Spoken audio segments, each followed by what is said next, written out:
Welcome back to the Healing on Purpose Everyday podcast. This is your Hope Coach, Destiny Sprague. And if you are new here, welcome. Allow me to introduce myself. So as I said earlier, my name is Destiny Sprague, and the Healing on Purpose Everyday podcast is designed to help you heal on purpose every day. So we're going to be providing tools and talking about topics that are going to allow you to care for you during your healing journey and become more intimate with your relationship with God and His will and His purpose and His plan for whatever relationships that you have or whatever challenges that you may be facing right now. This podcast is going to help you care for those areas, come out of the perspective of viewing things from a traumatic place. And so we overall, with this podcast, are helping women heal on purpose, as I stated. And we are operated and owned by SacredCareServices.com.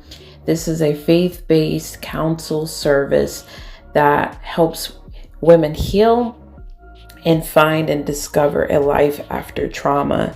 The great thing that I love about being a part of this and how God has set things up is that we are doing a work that really is wrapped around life. I mean, we are working on identity work of like who you are.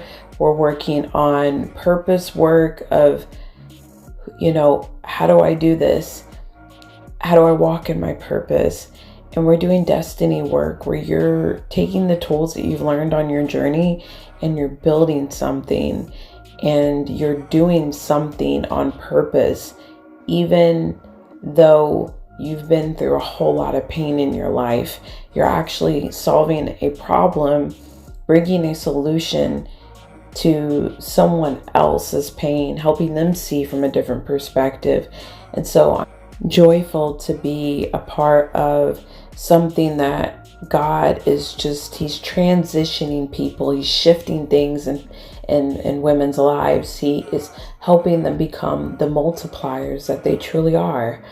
In the beginning of the word, it talks about how woman has been created to do a whole lot of different things. And that, in the Bible, it talks about be fruitful and multiply. But this isn't just, stop or start with, creating children, but creating generational wealth, creating businesses and ministries that are going to go on to help someone that is in need and to fulfill a purpose, not so much a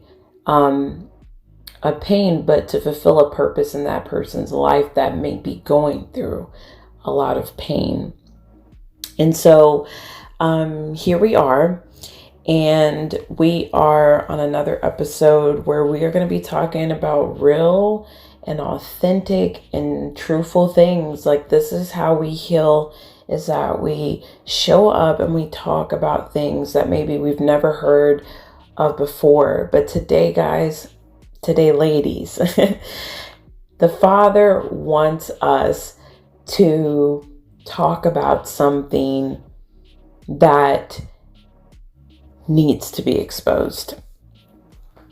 When the Father was telling me about this topic, I was like, what? And He spoke to me about it a few days ago, actually about a week or two ago, and I'm just now getting to release it. But He started to show me some things about my own life. He started showing me about like some of the things and people that I was connected with, and just started showing me that we can easily become obsessed with our trauma. And it starts to affect how we operate. Our choices do affect us. The things that we entertain affect us, and they grow. That's the thing, that they grow, like they turn into something. That's how much of a multiplier that a woman is that she can take a single thought and produce something powerful with that. And really this goes for men and women as well. Like it's just human beings, right? We've been created in the Father's image. And so we can produce things that are of light or of darkness. And the thing is that the Father has given us just free will to make our decision on whether, we want to go this direction or we want to go that direction. But what I love about the Father is that he doesn't keep us in the dark. Like, he exposes these things so that we can find the truth, so that we can process it, so that we can heal. When action is applied to that processing and that truth, can't nothing stop you. Nothing. Not the devil, not your car breaking down, not the lack of finances and you're wondering how you're going to pay that bill, not the prodigal child that doesn't want to talk to you, not the marriage that is falling apart and nobody knows about it, not the depression that you've been drowning in all day and having a hard time rising up, not the social anxiety that you have when you go out, not the fear or the triggers or the memories can stop you from healing. I know sometimes that the trauma is so much, it's like, where do I even begin? Like, where do I even start when I've been through 20, 50, 60 years of trauma and I don't know, like, how do I even begin to heal? Honestly, I feel like this is one of the first things that I wish someone would have told me, because I would have done things a lot better and differently. And so if I was going to suggest where you would start, I would say right here, because this is a lot of core work right here. The topic that we're getting ready to go over is a lot of core work that's going to allow you to multiply and produce what it is that you're hoping for. See, sometimes we try to produce out of our pain, and what happens is we end up birthing something that is a repeat of the very thing that we placed our hope in, but didn't realize, hey, that wasn't a good thing, even though I loved it. See, it's possible to love things that are not good for you. And so it's like when we get to that point of loving something that's not healthy, we have to do more of an inspection in ourselves in processing. Why is it that I really love that? Does that have something to do with my self-esteem? Does it have something to do with what I've seen? Is that all that I know? And maybe I'm comfortable with that familiar spirit or person or place and thing because that's what I know. Sometimes we want to stay connected to what's familiar, what we know, which is sometimes what we know is lost things. Like as a prodigal child, I was lost until I was found. And even though a part of me found God, right? I found God, like I found God's presence, but my mindset was still lost. Like I found God's presence, but I wasn't completely connecting the dots that my mindset was still a lost mindset, and that I needed to go through more healing and more deliverance work. And I needed to learn along the way of how to care for my salvation and my deliverance as I was healing from other things. So what happened is I started to birth out spiritually, mentally, emotionally, and physically, with my actions and my words and my mindset and my heart posture, things that were replicating my pain instead of what I had found through God. I wasn't multiplying what I had found through God, but I was multiplying what I lost because of the lack of God in it. And that's the thing about being lost, is that the lostness doesn't come from God's presence. It comes from the lack of God. And so there were still areas in my life that needed healing, and it's okay, because this is a part of the process. And so this is why God brings this stuff up, is because he wants us to have a conscience of, hey, like, you may think because of this that like the work in you is finished, but it's not. You may think that you're building my will, but really you're just building what you lost, that you think that you have to have, because you're obsessed with what you lost, instead of being obsessed over building what you found and multiplying what you found. And so he took me through this journey of discovering more things that I found. And a part of me, if I'm being 100% authentic with y'all, which you know that I do, and I don't care who judges me, because none of that matters. This is a part of my story. And I believe that we should be able to share our testimonies openly. And if somebody feels like they need to condemn someone about it, that's more of a you problem, not me problem, And the same goes for you. Like, when you share your story, if somebody condemns you, let them condemn you. But don't take it personal, because we need to become open about sharing in a safe and sacred place about what we've been through. And we shouldn't be ashamed of our testimony, of going from this part of this journey to this part of this journey, because you're going to learn. That's what makes it a journey, is that you're learning along that way of traveling. You're discovering, and a lot of the discovering is discovering who you are, who God has created you to be. How do you maintain that? How do you change the habits and break the habits and the patterns that you once operated in before God, And so for me, one of the biggest struggles was building and multiplying God's way, like out of my purpose, multiplying out of my purpose and not multiplying out of my pain. And one of the examples that I gave to my team members is that I was like, it's like a woman doesn't birth because of her pain. She doesn't push out a baby because she's in pain. She pushes out a baby because her body is designed to do that. Her body is designed to contract, whether it would be painful or whether it would not be painful. Her body is still going to dilate and allow that baby to come out. And so it's not your pain that gives you purpose. It doesn't matter if you have a college degree. That college degree does not give you purpose. That relationship does not give you purpose. Even with my children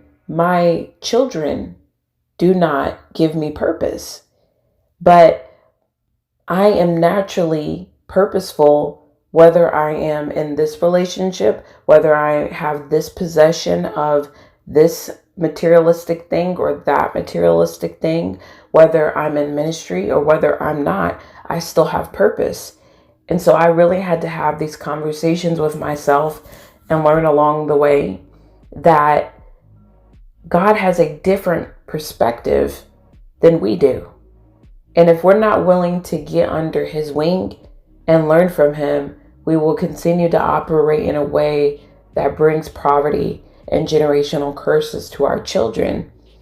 And so the topic that we are going to be talking about today, if you haven't already guessed it or heard from one of the posts that we talked about, or that made, is that the topic today is on traumatic obsessions.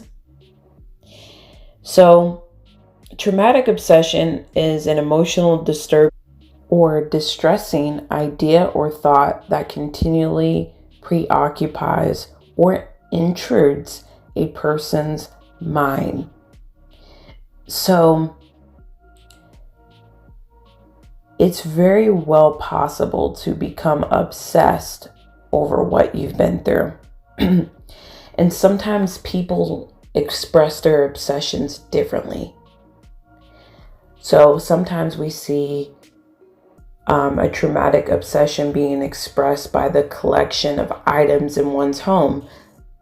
People often call this hoarding, but that hoarding is really a traumatic obsession that is making that person feel some type of control, or that often that control leads people to feeling safe, and it produces and multiplies within their home. Well, the same thing goes to like with money. Like sometimes people have went through like traumatic events of growing up in poverty, not knowing when their next meal was going to come, not knowing where they were going to lay their head at night, maybe bounce from shelter to shelter, was homeless, struggled to see their parents provide. Maybe they were in a single household and maybe they moved from place to place and seen a lot of abuse, a lot of violence, a lot of instability. So with the instability, sometimes people have this traumatic obsession that takes place, that they've got to do something, that they got to take control and hustle and grind, get that money however they have to get the money, so that they can no longer have no longer be stuck in this position. And really what this is doing is that it's creating an obsession that's only producing producing something out of what they didn't have. So because they didn't have money, and they didn't have this, and they didn't have that, they didn't have that stability, they took control, and they built something out of the pain instead of out of the purpose of their lives.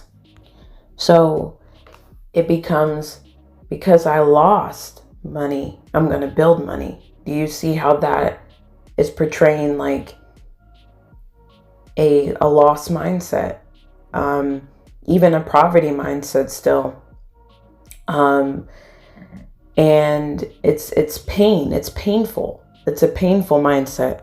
Because I lost it, I'm going to build that very thing that I lost. Now, there's nothing wrong with money, just like there's nothing wrong with safety. But if you do it from the place of pain, it's not going to produce the results to the highest heavenly level that you could actually obtain it by. Right? Do you want to obtain something that's temporary? Do you want to obtain something that is lost, and that something that is not, it's not something that lasts forever? You know what I mean? Which one would you rather have? Would you rather have something that lasts forever, or would you rather have something that's temporary? I know for me, I would love to have things, and I am building things that are going to last forever. Meaning when I'm long gone, they're still going to be here. That's the whole point of generational wealth, generational favor, generational abundance. We see this with David, that after David was long gone and his ancestors were still going to be king and doing this work and counsel work and leading the generations and the nations, and it's stuck in the bloodline. So would you rather have a temporary reign over something, or would you rather have something that lasts forever? We know that in the Bible, with just examples that I just used, that what God gives you can last for generations and generations, even when you're long gone.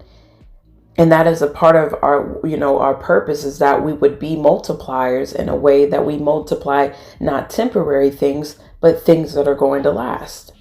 So this obsession can even happen with trauma, where sometimes we obsess over what we've been through instead of what we have found through that lesson of going through that, So I'll give you an example. Like it's very easy to obsess over diagnosis. So, right now it's very popular for people to talk about narcissism.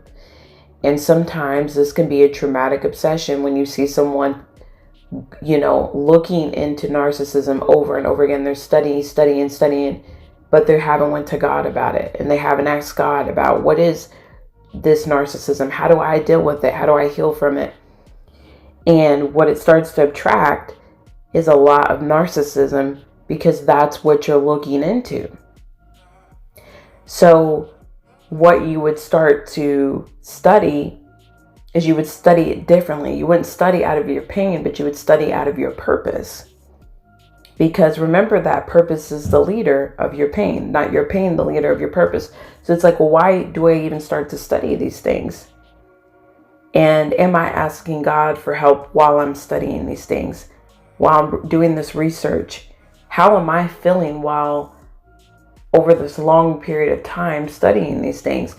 Am I feeling weary? Am I feeling tired? Am I feeling triggered? Am I feeling exhausted? Have you allowed yourself to have that space to heal before you went and did that? And I'm talking about 4 to 5 months, 6 months, maybe a year of just not even being in that space, because you left that space. So why would you go back? Why would you go back if you're not ready to come in with a different perspective yet? And so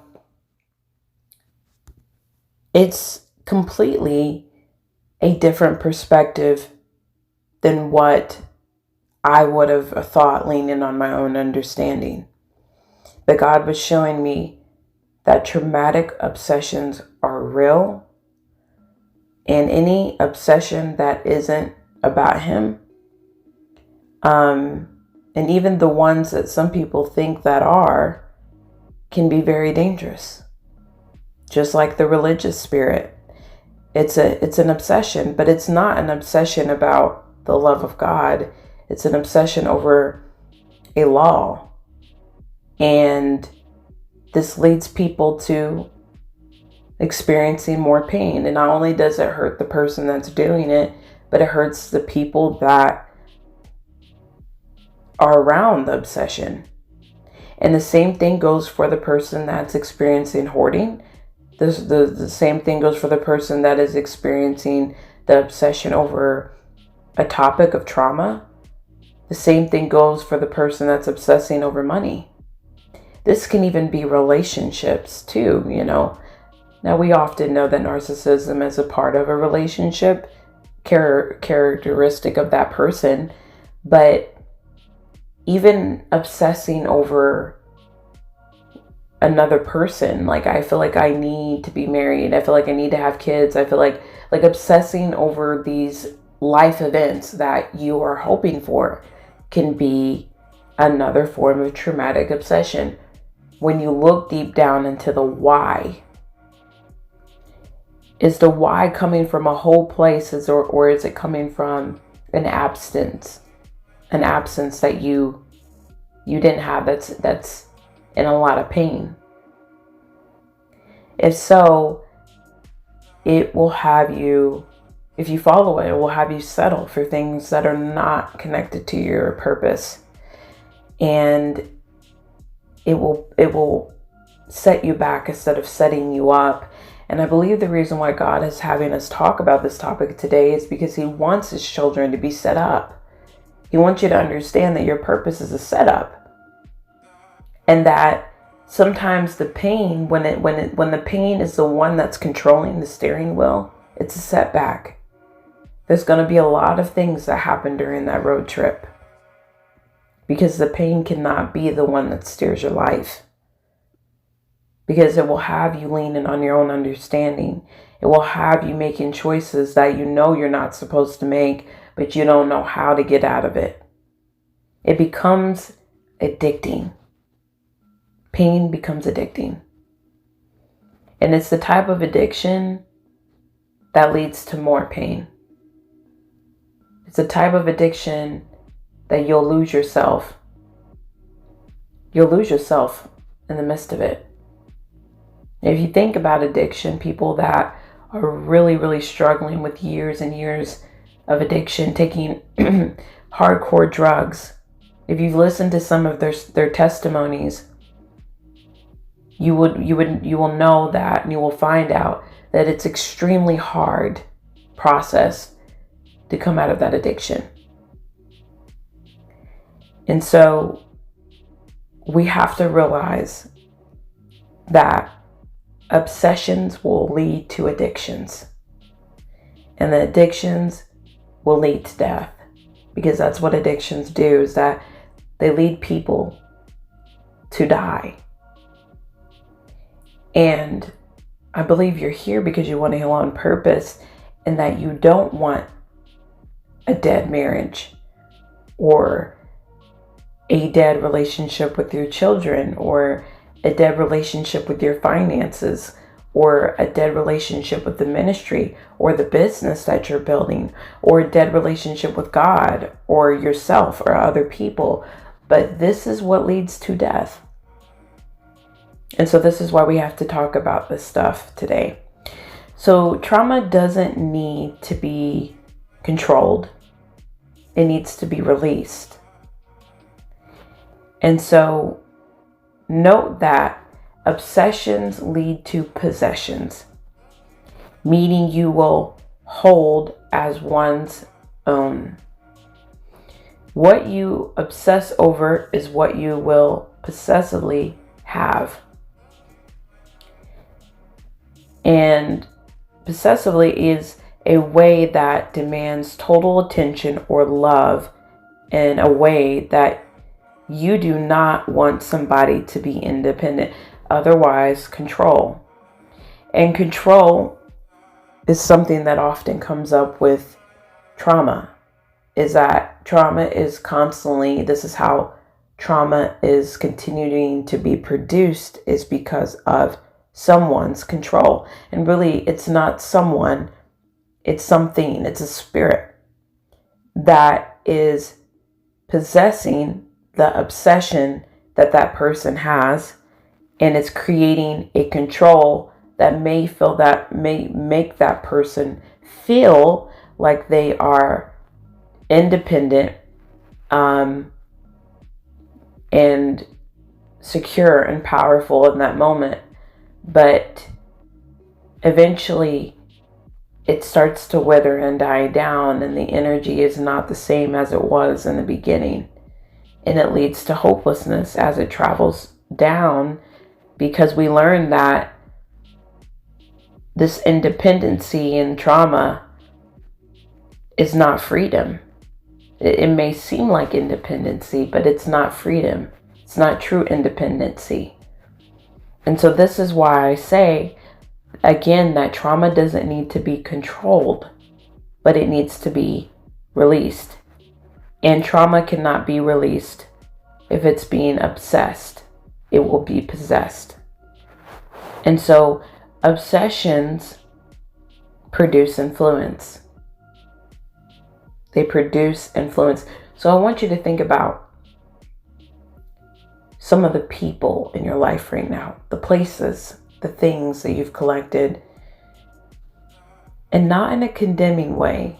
Just take a moment to scout over things. Because influence has the capacity to have an impact on character, development, or behavior of someone or something. That's the power of influence. Character, development, and behavior. Those are all three things that are very sacred to God and must be cared for during the healing journey. Must be used wisely. Development must be used wisely. Behavior wisely. Character wisely. And so it's important to know that these obsessions will produce influence. It will affect your character, who you are, the way you do things, why you do them, who you're with, why you're with them, what sparks your desires and interests. Remember that we went back and we talked about another traumatic episode of the Healing on Purpose on Everyday podcast, and I talked about how this particular traumatic thing would produce a false personality that would affect personality. It's a false personality, meaning it's not who they really are. It's just who they think they are because of something else, which is a desire. So let's go back and talk about the note here that I made of this definition of possessively is do not want somebody to be independent. That is the root. Is that, did you know that trauma does not want you to be independent on the Father? It doesn't want you to be dependent of the Father. It doesn't want you to rely on the Father. It doesn't want you to have a freedom in the Father that allows you to move independently off of His will. That's what trauma does not want for you. Because trauma is made up of a lot of spirits that therapy doesn't want to talk about. And I'm just being honest, guys. Like this is honest stuff right here. The traditional therapy does not talk about how this is spiritual. Nowadays, we diagnose and we give medication, and that's all that it is. And some coping skills. But it's so much more. And it's like, I want you to cope with your spirit. I want to cope with the demonic spirits that are taking place. What is that going to do? That's not going to do anything. That's going to hide actually what it is that needs to actually be dealt with and found and delivered from. And so this will often keep people from building. And don't get me wrong, we all start somewhere. But the man-made traditions of therapy and their own understanding of healing is not God's way of healing. It's not. It's not God's way of healing. Now, it doesn't mean that you wouldn't get a therapist that has an anointing over them that could help you. But the structure of way therapy is designed, it is not designed for a deep-rooted healing. It's designed to deal with surface problems. And sometimes even they go deeper and do like trauma healing of, going to your worst memory and having you view it differently and not as traumatic as it was when you went through it and healed from that worst memory. But again, guys, this is not a part of what God is trying to show us about trauma. God wants to expose the areas that no one is talking about, that no one has stopped to ask Him. And today, or maybe, even things that we haven't thought about, you know what I mean? Like sometimes we don't even think about these things because we're just in this pattern of experiencing them and living through. And so I marked this part down of this is part of the root of why we stay stuck in traumatic obsessions. Because it's almost our way of becoming independent outside of our pain. Outside of our pain. We feel like we're becoming independent from our pain, but in reality, we're not. Because we're seeing the same patterns of things, the same patterns, and things aren't breaking. We get stuck. And we get stuck for long periods of time. And we're hoping and praying that this thing shifts, but for some reason, it's not shifting. And sometimes this is because of a traumatic obsession. And traumatic obsessions lead to maybe even good things being done the wrong way. Like you want this good thing, but it's being done the wrong way. It's not the desire that's the problem. It's the work and the motives that's the problem. And it keeps you from having that desire. This is what traumatic obsessions can create. So this root here, it reminds me of a yoke. A yoke is mentioned in the Bible many, many times.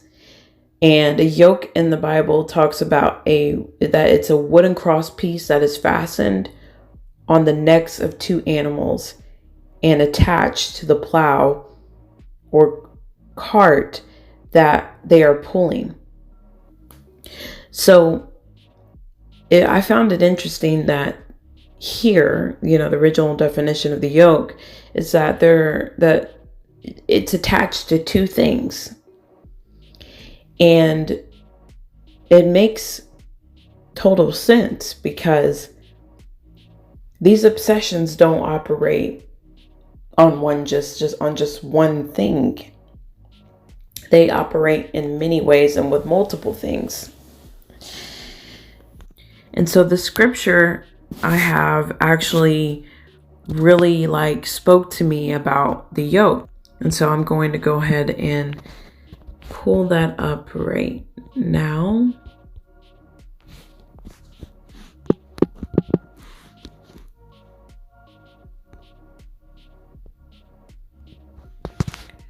This is Isaiah 58:6, and it says, "Is not this the fast that I chose, to loose the bonds of wickedness, to undo the straps of the yoke, to let the oppressed go free and break every yoke?" The Father wants to break the yoke off of every neck. He wants to burst the bonds. It reminds me of Jeremiah 38, where it says, "And it shall come to pass in that day, declares the Lord of hosts, that I will break his yoke from off your neck, and I will burst your bonds, and foreigners shall no more make a servant of him." It's talking about a lot of things here in the scripture. The neck, the bonds, the relationships. People, places, and things here connected to the neck of someone that is important to God. And often these yokes are connected to the neck because of the obsession. If we would just release the obsessions, we would be able to be broke from a lot of things. So what does the yoke build or create? It can build a life off of pain instead of a life off of purpose. The next reflecting question I have here, or just a question, I guess you could say, is why does building a life off of pain happen? This is because there are spiritual yokes connected to this. And there's more than one spiritual yoke, but we're going to talk about a couple here. And this is the yoke of unbelief, the yoke of bondage, and the yoke of transgression. So we already know what the yoke of unbelief does. Keeps people from being able to move mountains in their lives. It has people thinking that the frame of who they are or what they're against, that it's not like they're either not good enough for the job or the mission, or that what's up against them is it has too much power compared to them. But the yoke of bondage pretty much means slave. And it reminds me, are we slaves to our pain? Because if we're obsessing over our pain, we become slaves to it. It's all that's on our mind are these things. And why? Does it have something to do with control? We have to start asking ourselves these questions. The yoke of transgression Transgression is offense, it's crime, and it's sin. So why do these spirits often continue? They often continue because we are trying to understand our pain before understanding our purpose. So this is happening subconsciously. So subconsciously, we'll spend years building our pain, building what we lost, basically, trying to get back, hustle and grind over what we lost, trying to produce that thing, trying to sow and sow and sow into that relationship, even though it ain't working and God has already told you several times.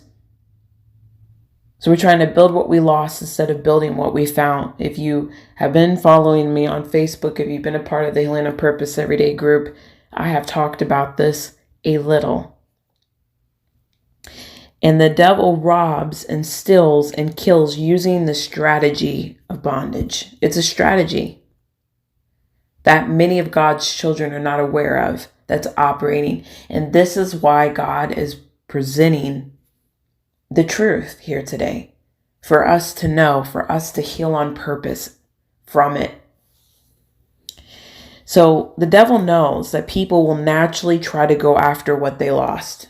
We naturally try to go after what we think we need, what we think we want, instead of trying to go after what God wants for us and what God is telling us what we need, and stopping and asking the question, God, what do I need? What do I need, God? God, what is it that I should be wanting? And going off of that, instead of going after what our pain is saying that we need in order to have fulfillment and what we want to have fulfillment. And, this creates, again, us trying to build our lives off of what we lost instead of what we found.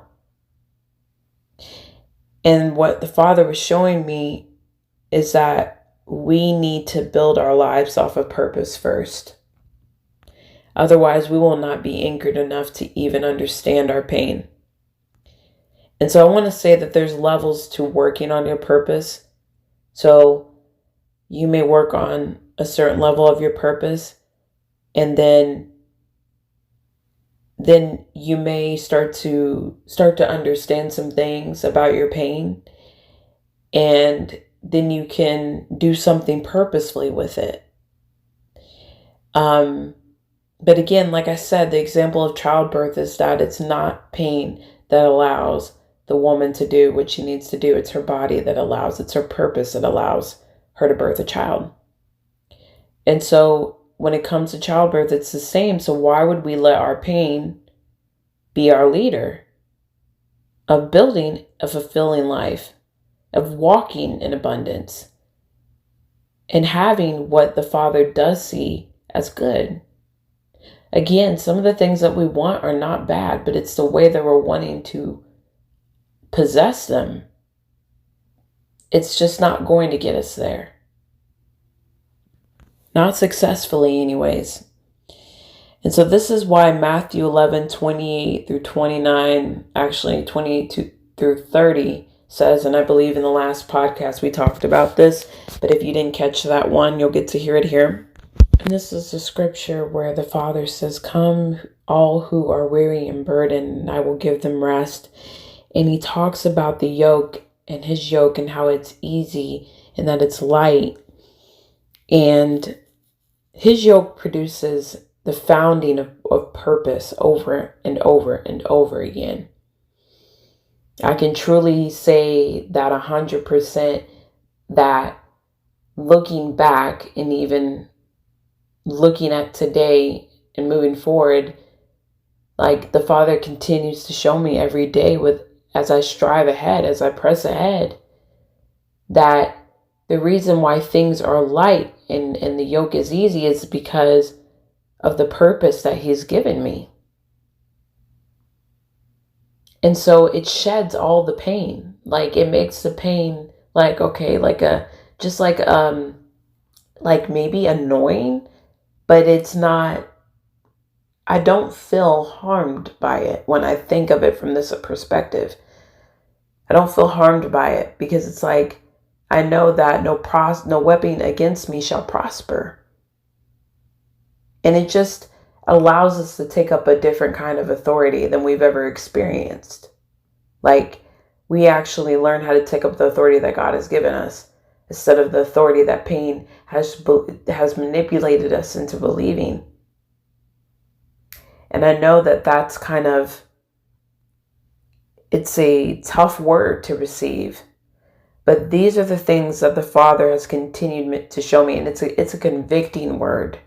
It's a convicting word. It's not a condemning word. It's a word that comes with love because we must know the truth to break free from the lies. And don't be sad or angry about the truth, but allow it to apply pressure to that pain and let it know who's got leadership, who's got control. And it's not that pain. So God does not want you to possess what you lost. That's not what the healing journey is about. We're not on this journey to go after and replicate what we lost. We're on this journey to replicate more of what we have found. So he wants you to possess more of what you found already through him. The loss will decrease you, but the fount will increase you. Faith multiplies, doubt subtracts. And so healing on purpose every day is something we must do. And this week, we are creating a workbook that's going to go along with this podcast that you will be able to purchase.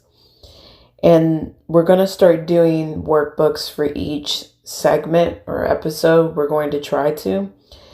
And so a part of this workbook will be sectioned and it'll be noted traumatic obsessions. And I believe this workbook is about multiplying what you found through God. Asking yourself those hard questions, going through the hard questions. What are even the questions that I should ask? What is it that I need to even process so that I can understand what I found? Like, this workbook is going to allow you to find God's will in this season. It's going to allow you to walk in God's will, his purpose, his plan for you. It's going to help transition you out of building what you lost, but starting to build what you found and understanding in more depthly even the things that you have been building off of pain so that you can release your grip off of it. Because if you don't release your grip off of that, what's going to happen is you're going to continue to work that field. You're going to continue to slave over that thing until you're exhausted again. And this is why you may feel like you're up and you're down and you're up and you're down and you're up and you're down, because there's no stability in pain being the leader. And I've had to learn this over and over and over and over again.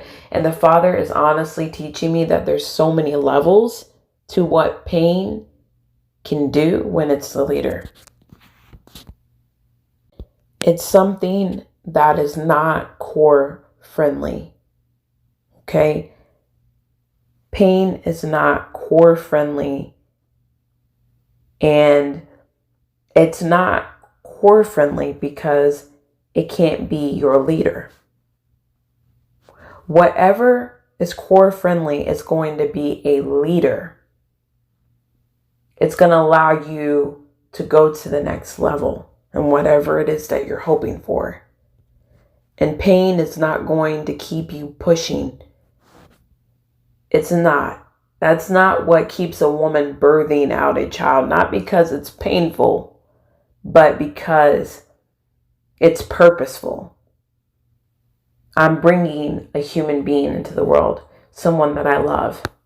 I think if anybody would do it out of pain, that they wouldn't do it at all. Because birthing a child is it does hurt. But again, it's not what allows the child to come out. It's just part of the transition for purpose to fully be embraced, to fully multiply. So,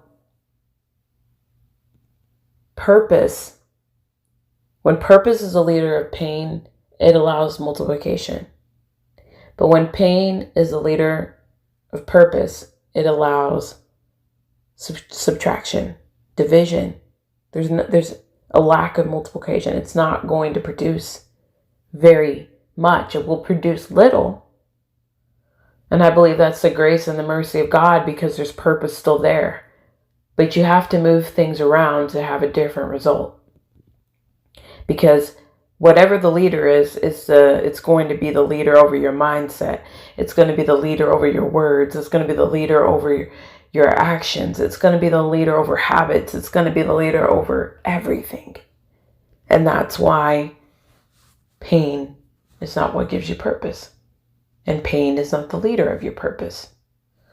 So go check out the workbook. I'm going to be leaving that in the link. Hopefully we'll have it up sometime by this evening, and you can purchase that to be able to go the next level with your Healing on Purpose everyday journey with this segment. If it stood out to you, if this episode stood out to you, make sure you subscribe, hit the bell to be notified. You can leave a comment below to let us know how we can pray for you, how this stood out to you. If there's anything that, shocked you or something that you learned, let us know. Also, if this stood out to you, make sure you share this with someone you love. Invite them to be a part of what you're going through, especially if there's someone that's healing from trauma as well. Also, guys, make sure that you go ahead and connect with our Healing on Purpose everyday group with SacredCares.com. You're going to find our group on Facebook, and that will allow you to plug in and have more of an intimate connection with us and be able to actually, comment on the post and have encouragement, motivation. And it's another form of caring for you during your healing journey and learning how to care for yourself and others. So until next time, guys, remain putting your hope in God and have a blessed day.